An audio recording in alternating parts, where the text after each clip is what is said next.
Sir, விஜயோடைய வருகையை நீங்க விமர்சிச்சிருந்தீங்க. அதாவது நாங்க கூப்பிட்டோமா, வேற யார் கூப்பிட்டாங்க ஒரு கேள்வி கேட்டிருந்தீங்க. உங்களுடைய பழைய காணொலியை விஜய் வரணும், தம்பி வரணும்னு சொல்லி இந்த காணொலியை ஒன்னா சேர்த்து சமூக வலைதளங்கள்ல ஒப்பிட்டு கேட்கறாங்க. எப்படி பாக்குறீங்க? ஏன்னா நீங்க வரணுங்கிறத இப்ப நான் வந்திருக்கேன்னு வச்சுக்கிறேங்க. ஒரு சேவை செய்யும்போது எங்க ஊர்ல ஒரு நாடகத்துல பப்புன்னு பாடுவாங்க, நாட்டுக்கு சேவை செய்ய நாகரிக கோமாளி வந்தேனுங்க அப்படின்னு. நீங்க மக்களுக்கு சேவை செய்ய வரும்போது சேவை செய்ய வந்தேன்னு இருக்கணும். நீங்க உயர்ந்த இடத்துல நடிச்சுக்கிட்டு இருந்தீங்க, உங்களுக்கு ஒரு சந்தை மதிப்பு இருக்கு, உங்களுக்கு இது இருக்கு, வியாபாரம் இருக்குன்னு தெரியுது. நான் உங்களுக்காக என்னுடைய உச்சத்தை, என்னுடைய வருவாயை விட்டுட்டு வந்தேன்னு சொன்னா அப்ப என்ன கேள்வி வருது? உன்னை யாரு விட்டுட்டு வர சொன்னதுன்னு வருதா இல்லையா? வருதா இல்லையா? 500-600 ஏக்கரை நாட்டுக்கு எழுதி வச்ச என் தாத்தன் சம்பளிங்க முதல்ல அப்படிதான் பேசிட்டு இருந்தானா? சொத்தம்பட்டையும் வித்து நாட்டுக்காக சுதந்திரத்துக்கு செலவழிச்சு செக்கெழுத்து செத்தானே என் பாட்டேங்க வாவுசி, அப்படிதான் பேசிட்டு இருந்தானா? அப்படிதான் பேசிட்டு இருந்தானா சொல்லுங்க. 9 வருஷம் சிறையில் இருந்தேன், 9 வருஷம் சிறையில் இருந்தேன், என் சொத்தையெல்லாம் ஏழை எளிய மக்களுக்கு எழுதி கொடுத்தேன் என் தாத்தன் தெய்வ திரு முத்துராமலிங்கத்தர் சொன்னாரா? எங்க தாத்தா காமராஜ் நான் உங்களுக்காக நான் வாழ்க்கையை இழந்தேன், திருமணமே பண்ணிக்காம இருந்தேன் அப்படிலாம் சொல்றாங்களா யாராவது?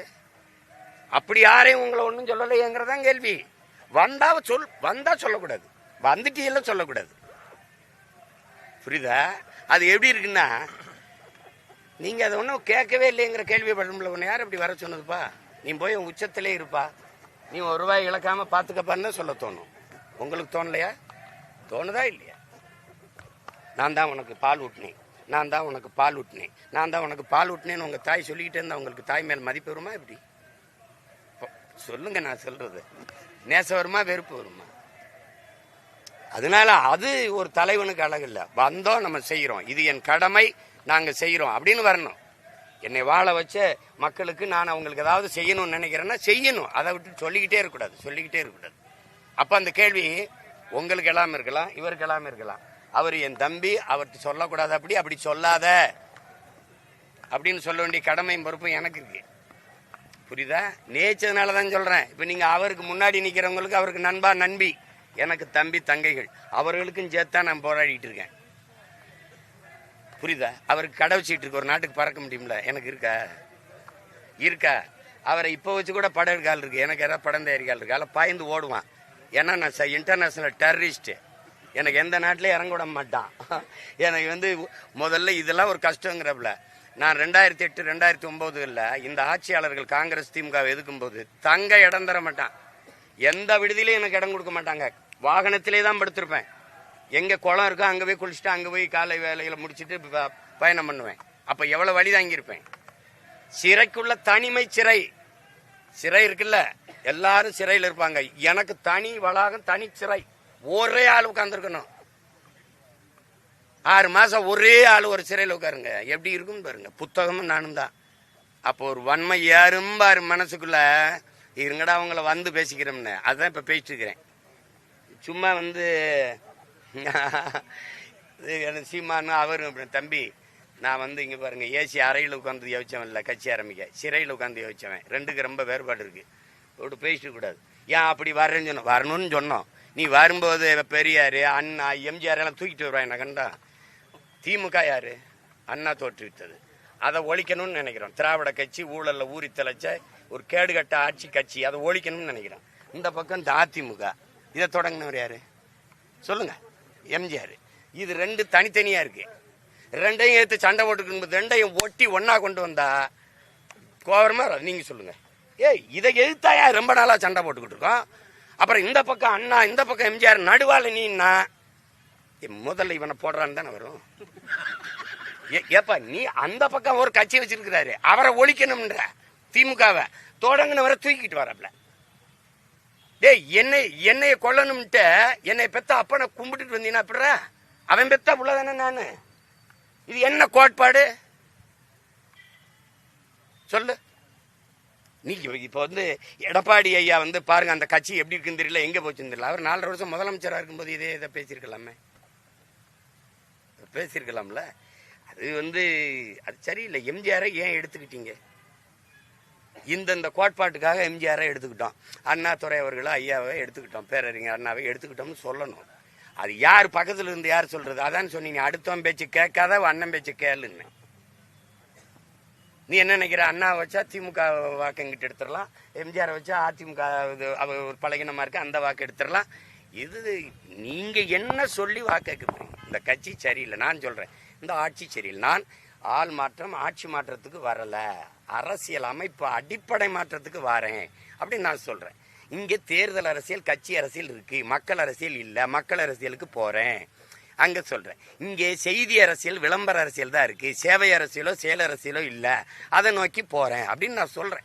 எப்படி போறேங்கிறதையும் சொல்றேன். அப்படி சொல்லணும், குறையே சொல்லிக்கிட்டு இருக்க கூடாது. இவர் சரியில்லை, இவர் சரியில்லை.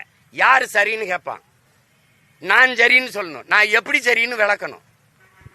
புரிஞ்சிருச்சுன்னு நினைக்கிறேன். சரியில்லைன்னு சொல்றதுக்கு ஒரு ஆள் தேவையில்லை, எது சரின்னு சொல்றதுக்கு ஒரு ஆள் தேவைப்படுது. அதுதான் இங்க தேவைப்படுது. அதை வச்சுக்கிட்டு திருப்பி அதே பேரறிஞர் அண்ணா அதே ஐயா எம்ஜிஆர் இவர்களை கூட்டிகிட்டு வந்தா சரி. எம்ஜிஆர் கேட்குற, இந்த நாட்டில் கல்வி மருத்துவம் தனியார் மயமானதுக்கு காரணம் யார்? யாராவது சொல்லுங்க. கல்வி மருத்துவம் அரசுகிட்ட இருக்குது, அதை தனியாருக்கு கையெழுத்து போட்டு கொடுத்தால் யார்? யாராவது சொல்லுங்க, சொல்லுங்க, யாராவது சொல்லுங்க. எம்ஜிஆர். நான் தான் சொல்லல, இல்ல இல்ல நடந்ததை சொல்றேன். இல்ல நான் தான் சொல்றேன்னா ஏதோ குற்றச்சாட்டு நினைச்சிருக்க போறாங்க. அப்படி அப்படி அப்படி சொல்லக்கூடாது, அப்படி சொல்லக்கூடாது. இருங்க, இந்த தமிழ் பயிற்று மொழியாகவும் ஆங்கிலம் பாடமொழியாகவும் இருக்கு. தமிழ் பயிற்று மொழி, ஆங்கிலம் பாடமொழி, இது ஏற்புடையது. ஆங்கிலம் பயிற்று மொழி தமிழ் பாடமொழியா மாறினது எப்போ? எப்போன்னு சொல்லுங்க. ஆங்கிலம் பயிற்று மொழி தமிழ் பாடமொழி, திருப்பி இந்தி எல்லாம் பாடமொழி, தமிழ் விருப்பமொழி. விருப்பமொழின்னு எந்த தமிழனும் விரும்பல. இந்த நிலைக்கு தள்ளினது யாரு? முல்லை பெரியாற்று அணையை பாதுகாக்கிற உரிமை தமிழ்நாட்டுக்கு இருந்தது. கையெழுத்து போட்டு கேரளாவுக்கு தாரை வார்த்து கொடுத்த புரட்சி தலைவர் யாரு? பெருமகன் யாரு? நாங்க போட்டுறோம். காரணம், என் தலைவனை பெத்த மகன் போல நேசிச்சு ஈழ விடுதலை போராட்டத்தில் அவர் பங்களிப்பை நாங்க மறுக்கல. ஆனால் இந்த இடத்துல இதையெல்லாம் மறக்க முடியாது. உங்களுக்கு விளங்குதா? அது மாதிரி பேரறிஞர் அண்ணா அவர்களை நாங்க ஏன் தொடாம இருக்கோம்னா, அவர் போராடி 47 கட்சி ஆரம்பிச்சு 67 இப்போ ஆட்சி 49 ஆரம்பிச்சு 67 1.5 ஆண்டுகள் தான் இருக்கிறது. ஒருவேளை அவர் 5 ஆண்டுகள் ஆட்சியை முழுமையா பண்ணியிருந்தா நல்ல ஆட்சி கொடுத்து நிறைவு செஞ்சு தொடங்கியிருக்கலாம். ஒரு கெடுவாய்ப்பா அவர் 1.5 ஆண்டுகளை இறந்துறாரு. அவருடைய ஆட்சியில குறை சொல்ல முடியாது. அவருடைய ஆட்சியிலே ஒரே ஒருத்தர் மேல ஊழல் குற்றச்சாட்டு வருது. பொதுப்பணித்துறை அமைச்சர் ஒருத்தர் மேல குற்றச்சாட்டு வருது. அது யார் மேல தெரியுமா? நம்முடைய ஐயா கருணாநிதி அவர்கள் மேலதான். ஐயா இறந்துறாரு, அவர்கிட்டே ஆட்சி வந்துருது. அதுக்கப்புறம் என்ன நடக்குதுன்னு பார்த்துக்கிறேன். உங்களுக்கு புரிஞ்சிருச்சு. நான் பல தடவை சொல்லிட்டேன். நெடுஞ்செழியன்ட்ட போகாம ஒரு கொடுஞ்சனியன்ட்ட போனதுனால நாடு நாசமாயிருச்சான்னு அது கேட்டேன் நான் எல்லார்ட்டையும். நீங்க ஏன் இந்த வேலையை செஞ்சீங்க? ஐயா வாதரிக்குன்னா, நெடுஞ்செழியன் நல்லவரா இருந்தாரு, இவர் தாண்டா வல்லவரா இருந்தாரு அப்படி. இந்த வசனம் பேசினாலாம் உயிரோட இருக்கு. தவறு. நீ புதிய ஒரு கோட்பாடு கொண்டு வரும்போது வரலாறு திரும்புதுன்ட்டு அதே இடத்துல நின்றுகிட்டு இருந்தா நாங்க தான் வரலாறு திரும்புதுன்றோம். பெரியார் தான். பெரியார் இல்லைன்னா இங்க ஒண்ணும் இல்ல. உங்களுக்கு பெரியாரால ஒண்ணும் இல்ல, எங்களுக்கு எல்லாமே பெரியார். உங்களுக்கு எங்கள் முன்னவர்கள் எல்லாருமே எங்களுக்கு பெரியார். எப்படி? இதுல யாரு இப்ப வணக்கம் போட்டான்ல, இவன் என் இனத்தின் மாபெரும் பெரியார். எப்படி? மாபெரும் பெரியார். அயோத்திதாசர் பெரியார், MC ராஜா பெரியார் இருக்குல்ல. சிங்கார வேளரை தாண்டியா ரொம்ப ஒரு தாள் சோரட்டி வெட்டி கொண்டு போட்டிக்கிட்டு இருந்தாங்க. இப்ப நான் வந்த பிறகு 6 தாள் கருத்தரங்குகள் என்ன, கவி அரங்குகள் என்ன, பெரியார உயிர் போட வச்சுக்கிறதே நான் தான். அவன்னா கத்துறாப்ல. எங்க அண்ணன் ஜெயக்குமார் எல்லாம் பேசுறாரு பெரியார்ல. பார்ப்பன எதிர்ப்பு, பிராமண பெண்ணையே தலைமையேற்று இருந்தீங்க நீங்க. அப்ப எங்க போச்சு? பெரியாரோட எந்த கொள்கையை ஏற்கிறாரு எங்க அண்ணன் ஜெயக்குமார்? சாதி ஒழிப்பா, சமூக நீதியா, அதெல்லாம் இருக்கா? பெண்ணிய உரிமையா? எப்படி? என்ஜாய்மெண்ட் வித்தவுட் ரெஸ்பான்சிபிலிட்டி, அதையா? எதை ஏற்கிறீங்க? தமிழருக்கு நேர் எதிரி. அதை எப்படி தன்மானமிக்க ஒரு தமிழன் ஏற்பான்? தமிழை சனியன் விட்டு ஒழியுங்கன்னு சொல்றவர் தான் சனியன் தமிழனுக்கு. முதல்ல அதை ஒழிக்கணும்ல. எதையாவது சொல்றது எல்லாரும் சொல்ற மாதிரி ஒருத்தர்லாம் மேடையில் பயங்கரமா பேசுறாப்புல.